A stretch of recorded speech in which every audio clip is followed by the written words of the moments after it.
Hi hello friends, ఈరోజు అయితే నేను చేయబోయే వంట అయితే చికెను పూరి. ఈ రెండింటి కాంబినేషన్ అయితే అదిరిపోతుంది కదా.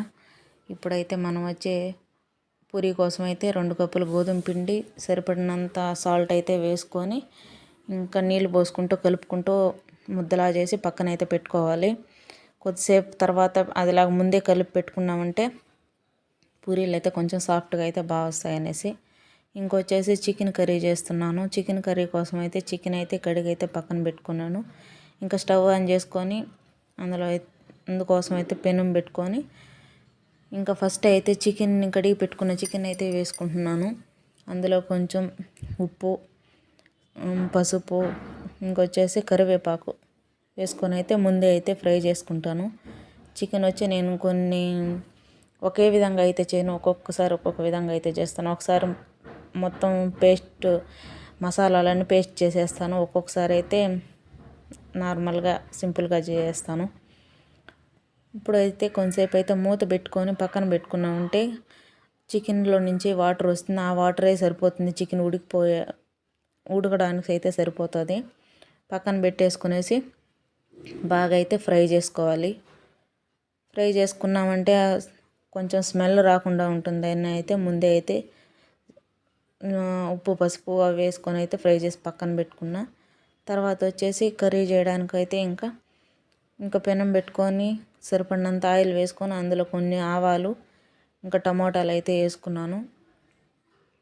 వేసుకున్న తర్వాత అయితే ఆల్రెడీ చికెన్లో ఉప్పు, పసుపు, కరివేపాకు అయితే వేసుకున్నాం కదా. ఇక్కడ వచ్చి తిరగబాతులో వచ్చి మళ్ళీ కొద్దిగా, అంటే ఎక్కువ కాదు, లైట్గా కొద్దిగా ఉప్పు, ఇంకా పసుపు, కరివేపాకు, ఇంకా అల్లం వెల్లుల్లి పేస్ట్ అయితే వేసుకుంటున్నాను. వేసుకొని అయితే బాగా అయితే ఫ్రై చేసుకోవాలి. ఆనియన్స్ వేస్తారు, నేనైతే ఆనియన్స్ ఎందుకో నాకు నచ్చదు, ఆనియన్స్ అయితే వేయకుండా అయితే ఫ్రై చేసుకున్నాను. ఫ్రై చేసుకున్న తర్వాత అయితే ఇంకా మనం ముందే ఫ్రై చేసి పెట్టుకున్న చికెన్ ఉంది కదా, ఉప్పు పసుపులో వేయించుకున్నాం కదా, ఆ చికెన్ అయితే వేసుకొని బాగా కలుపుకోవాలి. టైం లేదు అనుకున్నప్పుడు సింపుల్గా ఇట్లా చేసుకుంటాను. కొంచెం టైం ఉంది పర్లేదు అనుకున్నప్పుడైతే ఇంకా మసాలా అంతా మిక్సీ పట్టుకొని అయితే చేసుకుంటాను.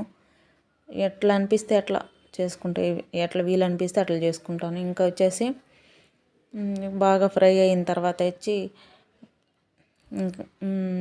కారం వేసుకుంటున్నాను. ఈ కారం అయితే మేము ఇంట్లో ఆడించుకున్న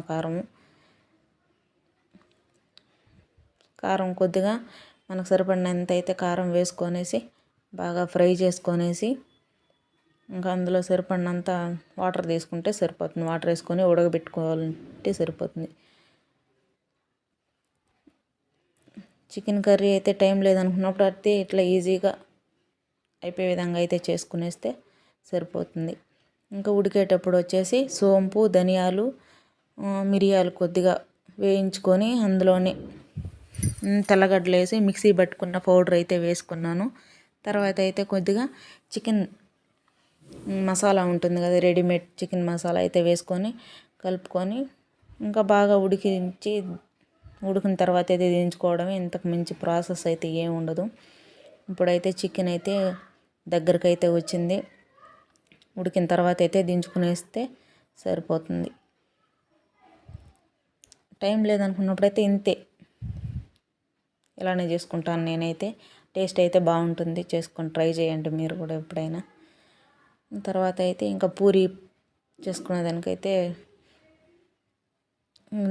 ఆయిల్ అయితే వేడి చేస్తున్నాను. ఆల్రెడీ పూరికి అయితే రుద్ది అయితే పక్కన పెట్టుకున్నాను.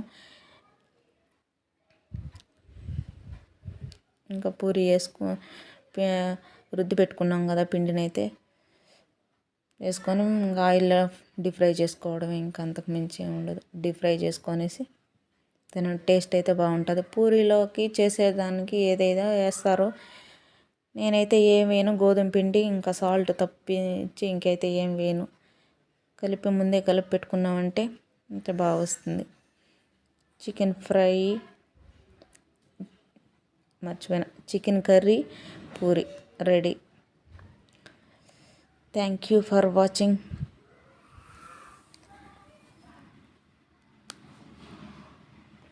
సబ్స్క్రైబ్ అయితే చేయండి కాస్త. ఇంకైతే నా వీడియో నచ్చినట్లయితే లైక్ షేర్ కామెంట్ అయితే చేయండి. కొంచెం సపోర్ట్ అయితే చేయండి ఫ్రెండ్స్. వ్యూస్ అయితే ఏం రావడం లేదు, అయినా వీడియోస్ చేయాలని అయితే చేస్తున్నాను. Okay bye friends, thank you.